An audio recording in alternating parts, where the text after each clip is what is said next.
kita bisa ini ya, bisa atau nggak boleh? Soalnya Lagi masuk, operasi. kalau masuk harus ada ini Pak. Oh, ada ini ya, ada Beda manajemen, Beda jadi harus manajemen. ada dari luar. Oke. Salah satu tipe loader yang kita pakai yang ini Pak. Ini Oh, ini ada. tipe S450 yang kecil. Ada Oke. satu lagi yang S570 yang kapasitas lebih besar. Loadernya Hyundai. Yang Traco apa namanya? Traco ya? Yang ini yang Traco.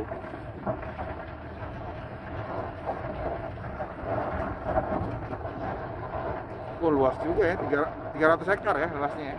Kalau yang di sini sama depan tuh totalnya sekitar 140. Nah, tapi untuk yang wilayah sini aja ini sekitar 60-an. Wilayah seberang sini. Assalamualaikum warahmatullahi wabarakatuh. Selamat pagi sobat sekalian. Salam ceria dan salam bahagia. Kita bertemu lagi dalam kesempatan ini. Kita akan membicarakan tentang bisnis yang continue, sustainable, dan dapat meningkatkan ketahanan pangan dan energi. Ya, bisnis itu adalah tiada lain bisnis peternakan. Ini merupakan salah satu daripada bisnis yang sustainable atau yang bisa terus menerus, tidak berhenti-berhenti. Kalau kita lihat dari sumbernya, yaitu sapi itu sendiri. Sapi memang dibagi menjadi dua ya, ada sapi perah atau dikenal dengan dairy cows, dan ada sapi potong atau cattle. Kalau kita memiliki sapi perah, itu kita bisa memanfaatkan susunya, atau susunya ini juga bisa dijadikan sebagai bisnis atau kita jual, kita perdagangkan. Kemudian dagingnya tentu saja untuk yang sapi perah ya, ataupun sapi potong itu bisa dimanfaatkan untuk dimakan, contohnya ya, atau untuk keperluan konsumsi yang lain ya. Daging atau bisnis sapi ya, itu memang ada beberapa yang riskan ya, seperti kita harus lihat dari penyakit sekarang ini yang lagi marak, yaitu penyakit PMK, penyakit mulut dan kaki. Tapi itu juga sudah bisa ditangani ya. Memang kalau untuk bisnis makanan atau bisnis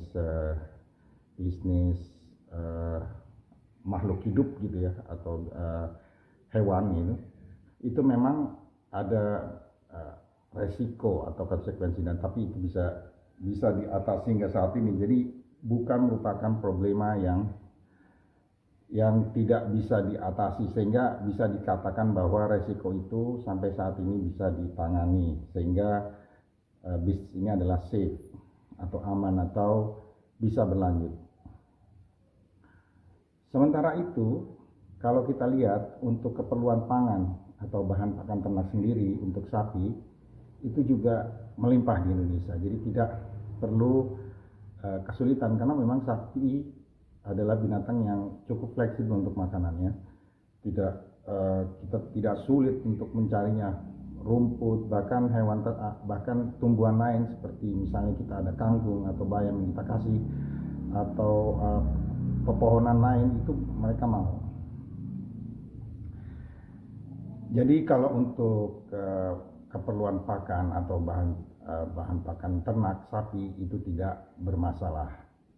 Sementara itu, selain tadi yang saya bilang bahwa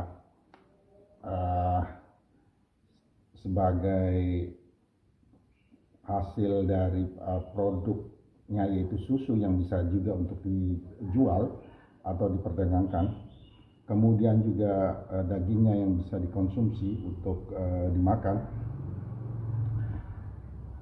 ternyata bahwa sapi ini juga memiliki keuntungan, yaitu misalnya kotorannya bukannya tidak dimanfaatkan atau tidak bisa dimanfaatkan. Jadi kotoran sapi itu juga bisa kita bisa jual. Misalnya untuk apa? Kotoran sapi ini bisa kita manfaatkan sebagai pupuk. Sehingga ini adalah bisnis yang berkelanjutan, di mana bahwa tidak hanya untuk hewan sapi itu sendiri, tetapi kita juga bisa berlanjut terhadap pakan ternak itu sendiri. Jadi pakan ternak itu yang tadi saya telah cerita bahwa kepada sobat sekalian bahwa kita bisa dari tumbuhan atau tanaman. Nah, tanaman ini memerlukan pupuk. Nah, pupuknya inilah yang berasal dari kotoran sapi. Itu side product dari sapi. Tetapi ada lagi hal yang sebenarnya bisa kita manfaatkan. Misalnya, mungkin kalau kita mau nambah lagi membuat biogas. Nah, biogas ini kita bisa nantinya gunakan untuk bahan energi atau ketahanan energi untuk memasak. Jadi energi dari biogas bisa kita manfaatkan untuk memasak ataupun untuk keperluan lain. Misalnya apa? Misalnya kalau kita misalnya punya proses yang menggunakan equipment boiler, bahwa biogas ini bisa dimanfaatkan sebagai bahan bakar untuk boiler itu sendiri, untuk menjalankan boiler, sehingga boiler kita cukup saving untuk bahan bakarnya. Kemudian juga selain itu, kalau kita mau lebih lanjut lagi, bahwa kotoran sapi ini bisa juga berlanjut dari biogas menjadi gas atau bahan bakar kendaraan.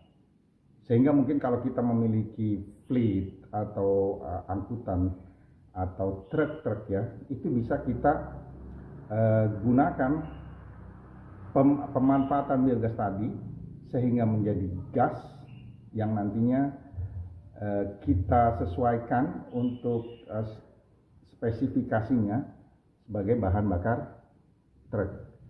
Dan ini cukup saving terhadap operasional kita, yaitu bisa mencapai 60% sampai bahkan bisa 70% kalau kita memang bisa lebih baik dalam saving. Misalnya di operasionalnya itu tidak terlalu banyak tanjakan sehingga memerlukan lebih banyak energi dan pada kondisi jalan ketika beroperasi.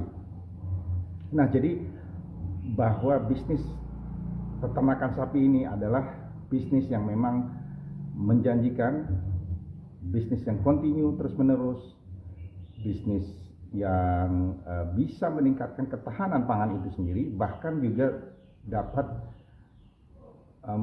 meningkatkan ketahanan energi. Karena apa? Karena tadi kotorannya dapat dimanfaatkan untuk bahan bakar energi, baik itu secara operasional ya, untuk proses untuk pabrik-pabrik atau industri, maupun kita bisa manfaatkan untuk keperluan memasak atau keperluan lain yang bisa atau yang memerlukan energi.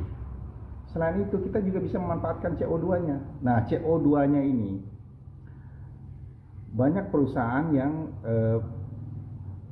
memerlukan, misalnya saja untuk perusahaan welding, perusahaan otomotif, perusahaan minuman berkarbonat yang memerlukan CO2.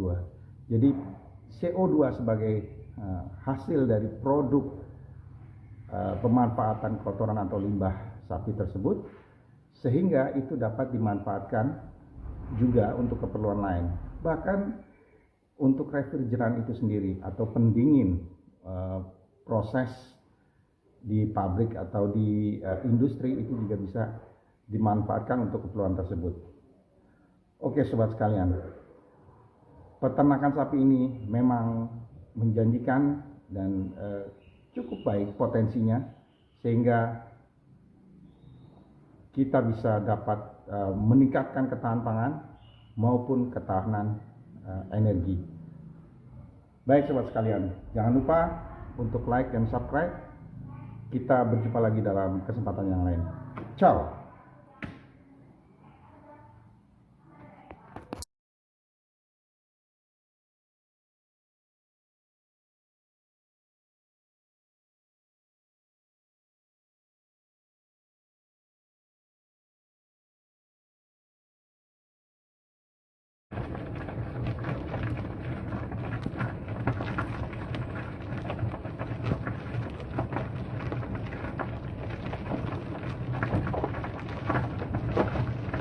300 hektar ya semuanya ya. Kalau di sini nggak ada, nggak nyampe 140. 140 ya. Depan sama sini.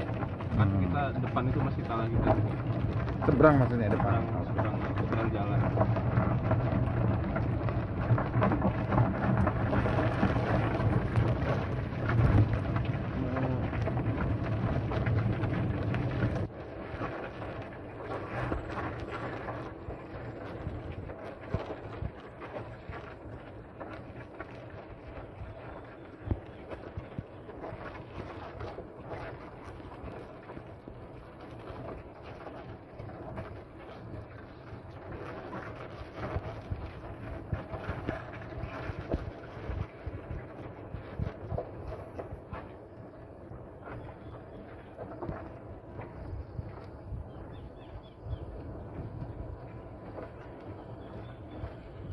Haloan.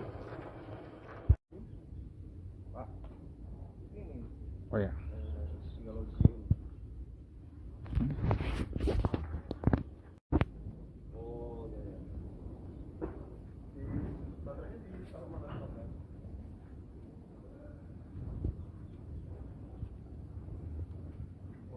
Baterainya kalau